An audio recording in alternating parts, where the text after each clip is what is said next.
ஆராத அருளமுதம் புரிந்த கோயில், சேராத பயன் எல்லாம் சேர்க்கும் கோயில், தீராத வினையனைத்தும் தீர்க்கும் கோயில், திருவரங்கம் எனத் திகழும் கோயில் தானே என்று வேதாந்த தேசிகர் போற்றிய திருமாலின் முதன்மை திருத்தலம் திருவரங்கம். காவிரி கரை ஓரமாய் நாரணன் பள்ளி கொள்ளும் திருவரங்கம் திருமால் அடியார்க்கு பூலோக வைகுண்டம். சூரியனின் பொற்கிரணங்களால் மின்னுகிறது காவிரி நீர். புண்ணிய நதியான பொன்னி சூழ்ந்திருக்கும் திருவரங்கம் கோயில் கோபுரங்கள் வானையும் மண்ணையும் இணைக்கும் தெய்வீக பாலமாக திகழ்கின்றன. ஆழ்வார்கள் 11 தெய்வத்தமிழ் பாசுரங்களால் அருள்மணக்கும் திருத்தலம் இந்த திருவரங்கம். தொன்மை வரலாறும் இயற்கை எழிலும் சிற்ப அழகும் உன்னதமான இலக்கியங்களும் கொண்டு பக்தர்களை இடையறாமல் ஈர்த்து வருகிறது திருவரங்கம் கோயில்.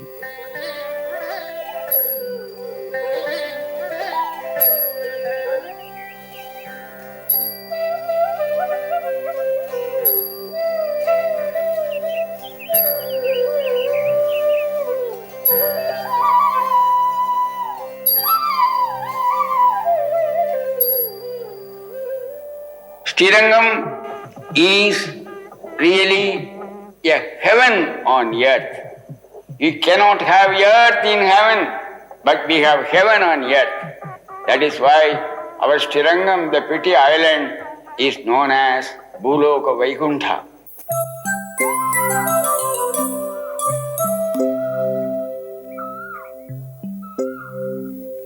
புராண வரலாறுகள் அரங்கனின் திருவுருவச் சிலை இக்ஷ்வாகு வம்சத்தின் குலதெய்வம் என்றும் ராமபிரான் வழிபட்டு வந்த மூர்த்தி என்றும் கூறுகின்றன.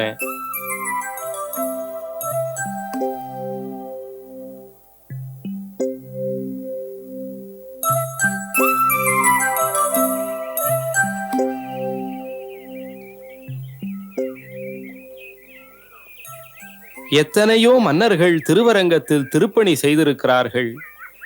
ஆனால் நாடாண்ட மன்னர்களின் தொடர்பை விட சமய குரவர்களின் தொடர்பை சீராட்டி வந்திருக்கிறது திருவரங்கம். அப்படி கோயிலுடன் இணைந்து கோபுரமாய் உயர்ந்து நிற்பவர் ராமானுஜர். அவர் திருவரங்கம் ஆலயத்தின் ஆட்சி முறைகளையும் வழிபாட்டு முறைகளையும் செம்மையாக்கினார். ராமானுஜர் பக்தி உணர்வுக்கு முதலிடம் தரும் விசிஷ்டாத்வைத கொள்கையின் தலைநகராக திருவரங்கத்தை திகழச் செய்தார்.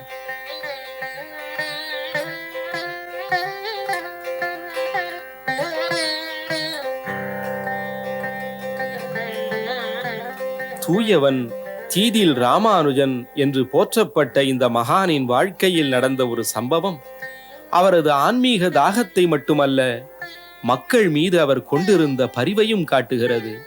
திருவரங்க மடத்தின் தலைவர் பதவி பெற்ற பின்பும் ராமானுஜரின் ஆன்மீக தேடல் நிற்கவில்லை. ஓம் நமோ நாராயணா என்ற 8 எழுத்தின் உட்பொருளை அறிய திருக்கோஷ்டியூர் நம்பி என்ற குருவையும் தேடிக்கொண்டார். குருவை தேடி ராமானுஜர் திருக்கோஷ்டியூருக்கு 17 முறை சென்றார். ஆனால் ஒவ்வொரு முறையும் பாராமுகமாக இருந்த குரு உபதேசம் தராமலேயே ராமானுஜரை அனுப்பிவிட்டார்.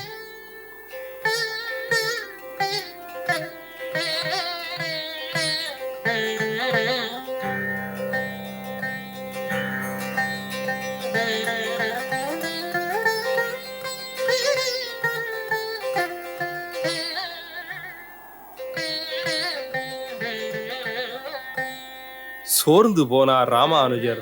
ஆனால் நம்பிக்கையை அவர் தளர விடவில்லை.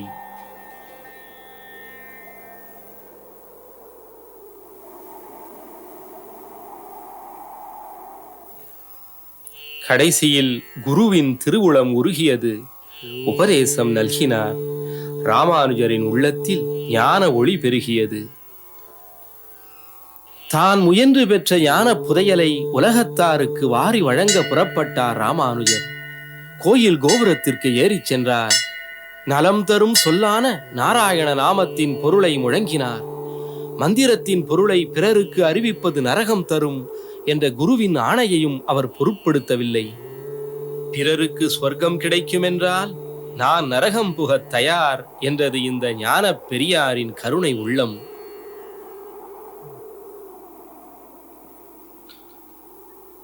ஓம் நமோ நாராயணாய நாராயணாய நாராயணாய நாராயணாய. ஓம் நமோ நாராயணாய நாராயணாய நாராயணாய நாராயணாய நாராயணாய நாராயணாய.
வெய்யத்தை வாழ்விக்க வந்த ராமானுஜர் தன் சீடர்களை வினோதமான முறையில் தேர்ந்தெடுத்த நிகழ்ச்சிகள் அநேகம்.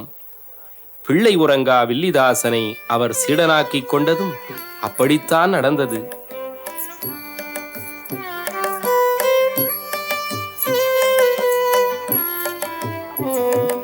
பெரும் மல்லனான வில்லி தன் மனைவி பொன்னாச்சியின் கட்டழகிற்கும் கண்ணழகிற்கும் அடிமையாகியிருந்தான். வெயிலில் அவள் தளிர் உடல் வாடி போகுமே என்று அவளுக்கு குடைபிடித்தான். அவள் சிவந்த பாதம் நோகுமே என்று அவளுக்கு வெட்கம் மானம் பாராமல் தனது மேல் துணியை அவளுக்கு நடைபாவாடையாக விரித்தான்.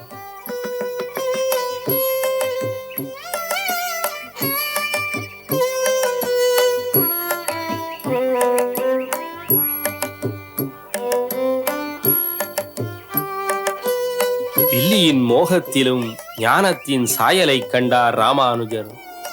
வில்லியை அழைத்து அவன் நடத்தைக்கான காரணத்தை கேட்டார். மனைவியின் கண்ணழகை சொன்னான் வில்லி. ராமானுஜரும் குழலழகர், வாயழகர், கண்ணழகரான திருவரங்கரின் அழியாத கண்ணழகை வில்லிக்கு காட்டி அவனது ஞான கண்ணை நிரந்தரமாக திறந்து வைத்தார்.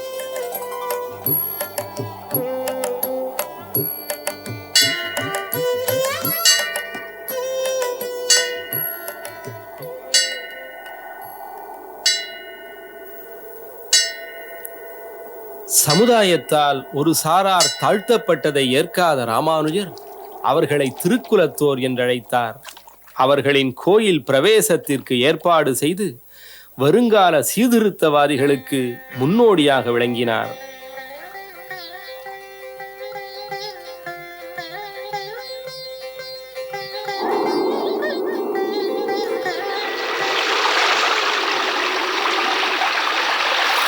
ஹரியும் ஹரனும் ஒண்ணு, இதை அறியாதவன் வாயில மண்ணு என்ற சமரச உணர்வு பரவலாக இருந்தது.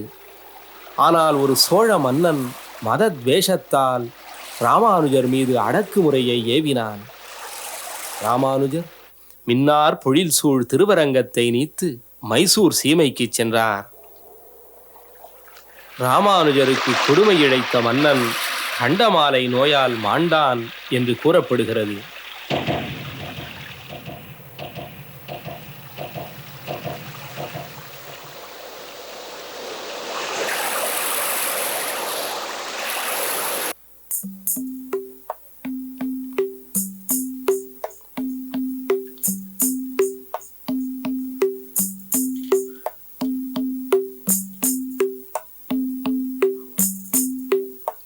பிறகு ராமானுஜர் திருவரங்கம் திரும்பினார்.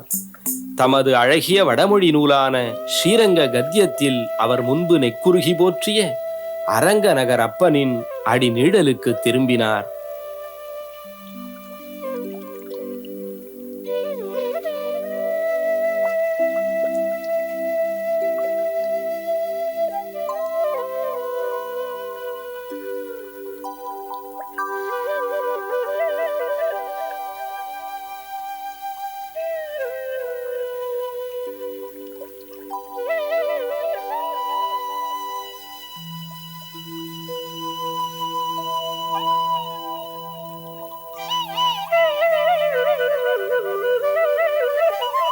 இடையறாத திருத்தொண்டால் பக்தி நெறியை உலகுக்கு அளித்த பெருமகனார் பழுத்த வயதில் திருவரங்கத்தில் தமது பூத உடலை நீத்து திருநாடு அடைந்தார். அவர் காட்டிய தெய்வ நெறிகள் மனித ஜாதியின் மூச்சு காற்றோடு கலந்து கொண்டன. அவர் சந்நிதியும் கோயிலின் ஒரு பகுதியாகிவிட்டது.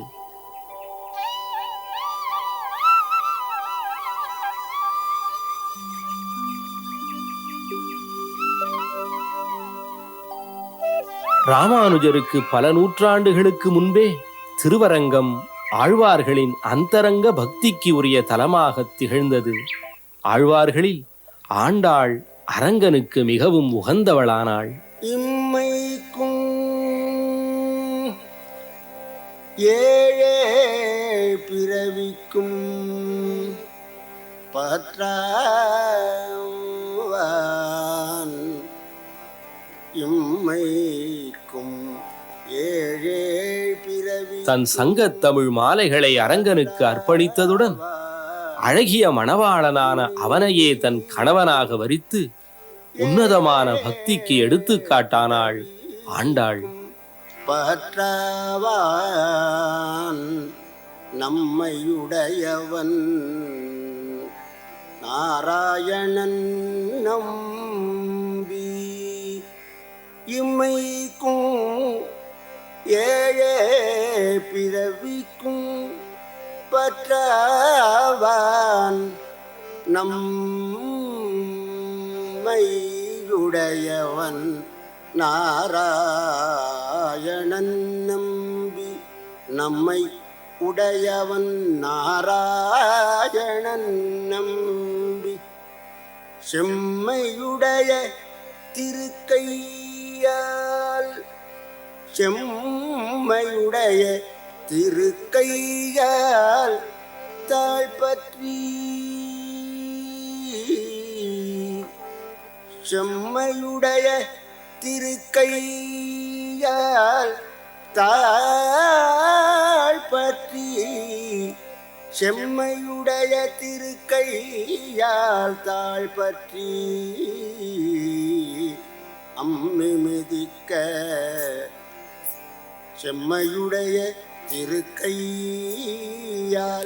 தாழ்பற்றி அம்மி மிதிக்க காணா கண்டேன் அம்மி மிதிக்க காணா கண்டேன்.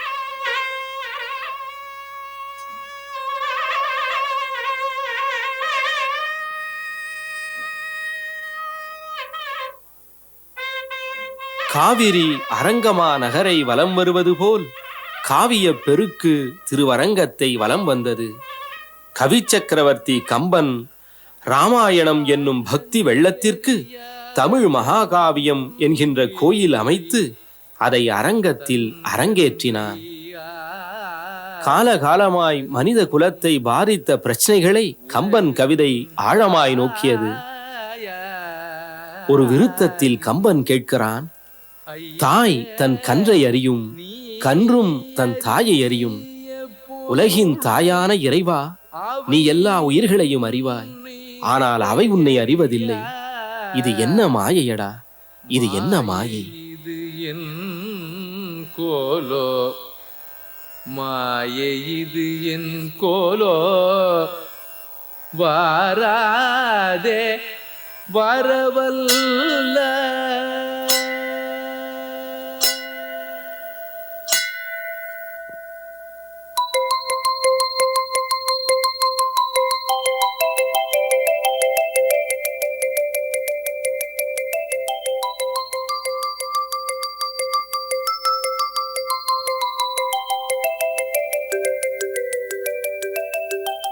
எண்ணற்றவர்களின் திருப்பணியால் ஓங்கி உலகளந்த பெரிய கோயிலானது அரங்கன் ஆலயம்.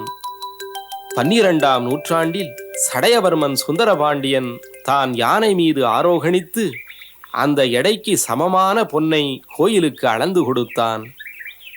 பெரிய பெருமாளான அரங்கனின் கோயில் விமானத்தை பொன்னால் இழைத்த பெருமை பாண்டியனுக்கு உண்டு.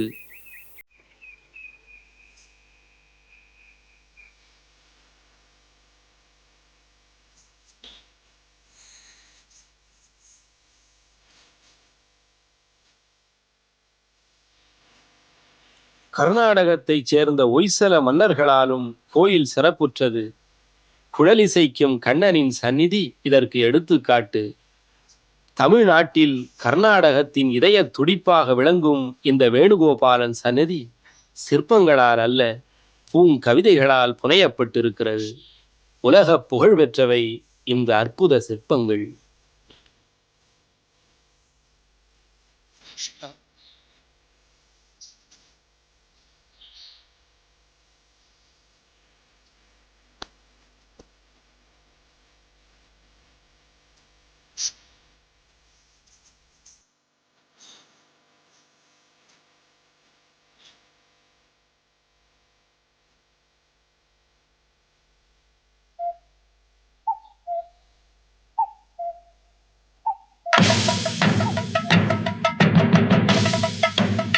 பதினான்காம் நூற்றாண்டில் தென்னிந்தியா தாக்குதல்களுக்கு உள்ளானது. திருவரங்கம் கோயிலும் நெருக்கடிக்கு உட்பட்டதால் திருவுருவச் சிலைகளையும் திவ்ய ஆபரணங்களையும் திருவேங்கடத்தில் பத்திரப்படுத்த வேண்டிய நிலை ஏற்பட்டது. பின்னர் விஜயநகர ஆட்சியின் கீழ் அமைதி திரும்பியது. கோயில் மீண்டும் பொலிவுற்றது.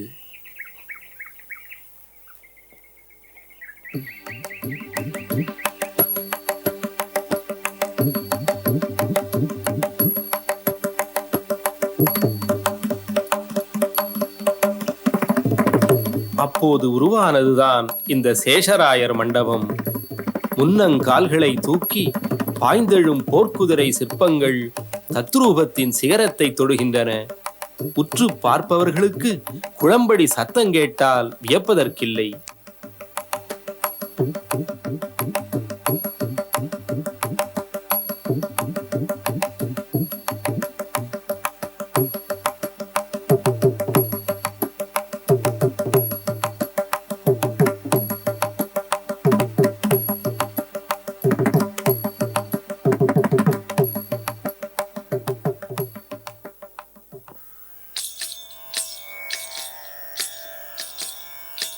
பதினெட்டாம் நூற்றாண்டில் தியாகராஜ சுவாமிகள் அரங்கனுக்கு அழியாத ஓர் நாத மண்டபம் கட்டினார்.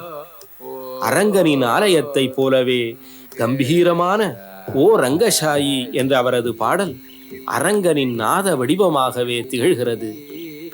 ஓ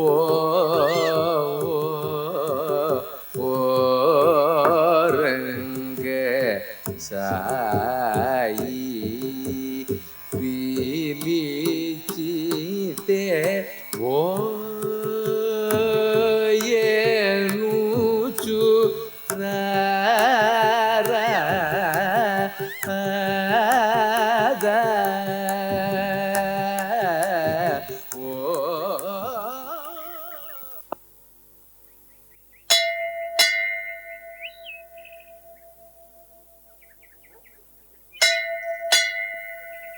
கோபுரம் எடுப்பதும் திருப்பணி முடிப்பதும் மன்னர்களாலும் பணம் படைத்தவர்களாலும் தான் முடியும் என்பதல்ல, சாதாரணர்களும் அதை சாதிக்க முடியும் என்று நமது கண்முன்னே நிரூபித்தார் ஒரு துறவி. அகோபில மடத்தலைவராக இருந்த அவர் 300 ஆண்டுகளாக முற்று பெறாமல் இருந்த கோபுரத்தை இந்தியாவின் மிக உயர்ந்த கோபுரமாக கட்டி முடித்தார்.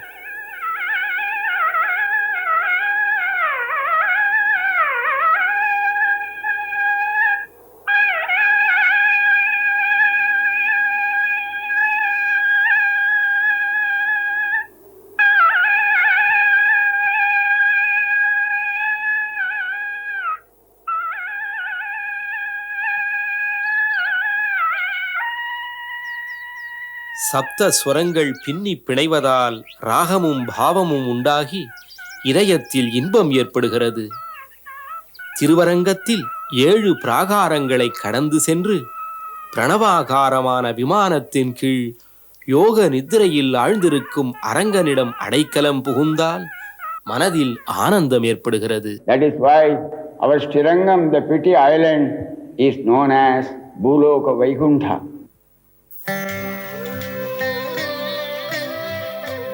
நெஞ்சை நிமிர்த்திக் கொண்டு வானத்திற்கு அப்பால் நோக்கும் திருவரங்க கோபுரங்கள் கண்ணை திறந்து கொண்டே பரம்பொருளை காண மனிதன் செய்த முயற்சிகளின் அடையாளங்கள்தான்.